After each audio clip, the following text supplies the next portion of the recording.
हरे कृष्णा। मेरे सभी प्यारे दोस्तों, मैं कल्पना बड़ों को चरण स्पर्श, छोटों को प्यार और बराबर वालों को दिल से नमस्कार करती हूँ। पूजा हल्दी कुमकुम मेहंदी लच्छा गुड़ का दीपक 5 पीढ़ियाँ और 1 लड्डू गणेश जी का प्रसाद, चौथ माता का कंसुबल पुष्प आदि पूजा में लेते हैं। पानी डालकर विनायक ओम चौथ माता मारकर पूजा करें। कहानी कहें, रात को चंद्रमा देखकर अर्घ देकर जिमें। अर्घ देते समय बोलना, किसी भी चौथ के व्रतवास में चंद्रमा को अर्घ देते समय बोलें, चांदा है लो उगियो हरिया बास कटाए, साजन उबा बार ने आखा पाती लाए, सोना सी सांकली गले मोतिया हार, चांद ने अर्घ देवता जीवो वीर भरतार। इसके स्थान पर आप चारों बड़ी चौथ माता के नाम लें। वैशाख चौथ माता की कहानी। एक गांव में सेठ सेठानी थे। उनको एक बेटा और उनकी बहू थी। वह बर्तन मांजकर पानी डालने नीचे जाती तो आस पड़ोस की औरतें उससे पूछती, आज खाने में क्या खाया? तो वह कहती, बासी कुसी खाया। एक दिन जब वह बर्तन मांजकर पानी फेंकने गई तो रोजाना की तरह औरतों ने पूछा, आज क्या खाया? तो फिर उसने यही जवाब दिया, बासी उसी तरवासी। उस पर सेठ के बेटे ने नीचे उतरते हुए उसकी यह बात सुन ली और मन में सोचने लगा, अभी तो यह ताज़ा भोजन करके आई है, फिर भी दूसरों से यह बासी कुसी क्यों बता रही है। दूसरे दिन उसने माता से कहकर खीर खांड का भोजन बनवाया। माँ बेटा और बहू तीनों ने बड़ी प्रसन्नता से भोजन किया। बहू बर्तन मांजकर पानी को नीचे डालने आई तो उस पीछे पीछे उसकी आदमी भी गया। आज भी हमेशा की तरह औरतों ने पूछा, आज क्या खाया? तो उसने वही जवाब दिया, बासी कुसी तरवासी। उसके आदमी को बहुत गुस्सा आया, आज तो मेरी सामने खीर खांड का भोजन किया है, फिर भी यह बासी कुसी क्यों कह रही है? इसमें क्या रहस्य है? इस बात को समझने के लिए वह रात का इंतज़ार करने लगा।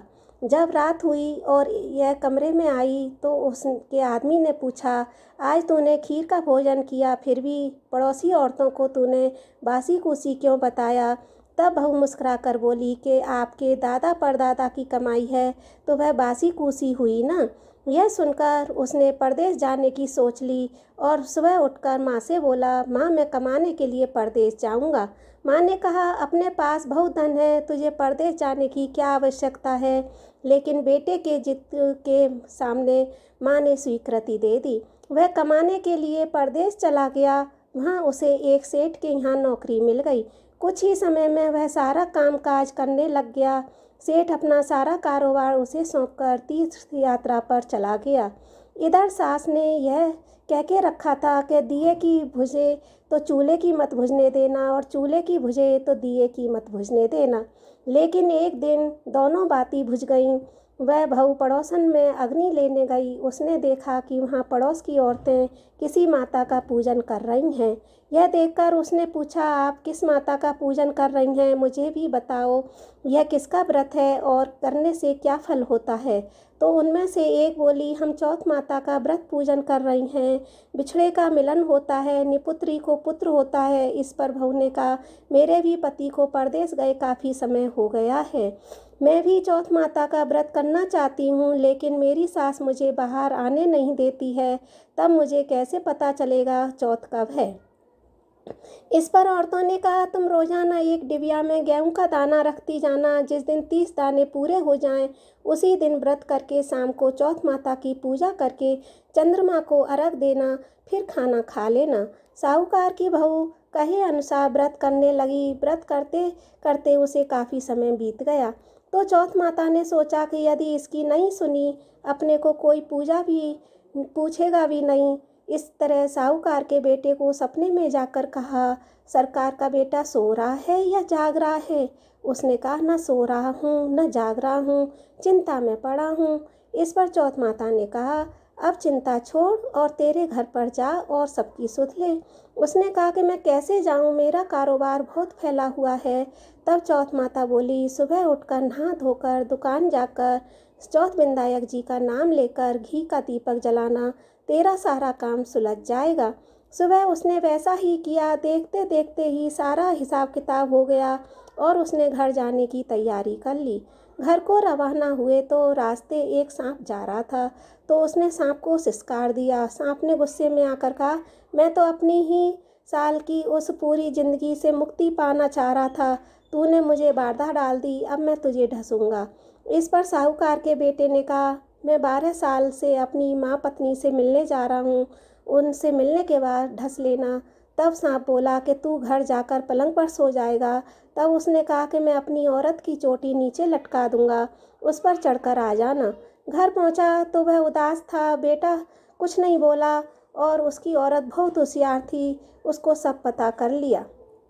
उसने कमरे की एक सीढ़ी पर दूध, दूसरी पर चूरमा, बालू, रेत, इत्र, फूल आदि 7 सीढ़ियों पर 7 वस्तु रख दी। आधी रात को फुसकारता हुआ सांप आया। सभी वस्तुओं का आनंद लेकर खुश था, लेकिन बचनों से बंधा हुआ था, सो ढसना चाहता था। चौथ विनायक जी ने सोचा कि इसकी रक्षा नहीं की तो कलयुग में हमको कौन पूजेगा। चौथ माता तलवार बन गईं और विनायक जी ढाल बन गए, और जैसे ही सांप इसे ढकने को उसे मार दिया। और साहूकार के बेटे को नींद नहीं आ रही थी। सांप के मरते ही उसने अपनी पत्नी को उठाया और चौपड़ पासा खेलने लगा। सुबह देर तक बहू बेटा नहीं उठे तो माँ ने कहा, बेटा धक्का आ था, वह क्यों नहीं उठी है, जाकर देखे तो खून ही खून हो रहा था। उसने कहा, मेरे बेटा बहू को किसी ने मार दिया। धप से बेटा बोला कि माँ हमारा दुश्मन मारा गया, वहाँ सफाई करवा दो तब हम आएंगे। माँ ने वहाँ सफाई करवाई। वे बाहर आए। दोनों ने आकर माँ से पूछा कि माँ हमारे पीछे किसी ने कुछ किया था। तो बहू बोली, मैंने किया था। इस पर सास ने कहा कि तूने क्या किया था, तेरे को 4 वक्त का खाना देती थी। वह बोली कि महीने में एक चौथ माता का व्रत करती थी। सुबह का खाना पानी वाली को देती, दूसरी बार का गाय के बछड़े को खिलाती, तीसरी बार का उट्टियाना में गाड़ देती और चौथी बार का पूजा करके चंद्रमा देखकर खाती थी। मैंने पूजा के लिए बनिया की दुकान से घी गुड़ मंगवाया, सो उसका जाकर हिसाब कराए। सास ने पानी वाली से पूछा तो उसने कहा कि महीने में एक दिन मुझे देती थी। बछड़े से पूछा तो उसने मुंह से फेन के फूल गिरे। उटियाना खोदा तो रोटी के सोने के चक्कर निकले। बनिया से पूछा तो उसने भी कहा कि महीने में एक बार मेरे से घी गुड़ मंगवाती। फिर बहू ने कहा कि मुझे अब बैसाख की चौथ का उद्यापन करना है। सास बहू ने चौथ माता का व्रत और उद्यापन धूमधाम से किया और आराम से जीवन बिताया। हे चौथ माता, उस पर प्रसन्न हुई जैसे सब पर प्रसन्न होना और सभी मनोकामना पूरी करना, अमर सुहाग देना और कहते सुनने हुंकारा भरने पूरे जगत का कल्याण करना। बोलो गणेश जी माता की जय, बोलो चौथ माता की जय। ये कहानी पसंद आई हो तो आप मेरे लाइक और सब्सक्राइब शेयर ज़रूर करें।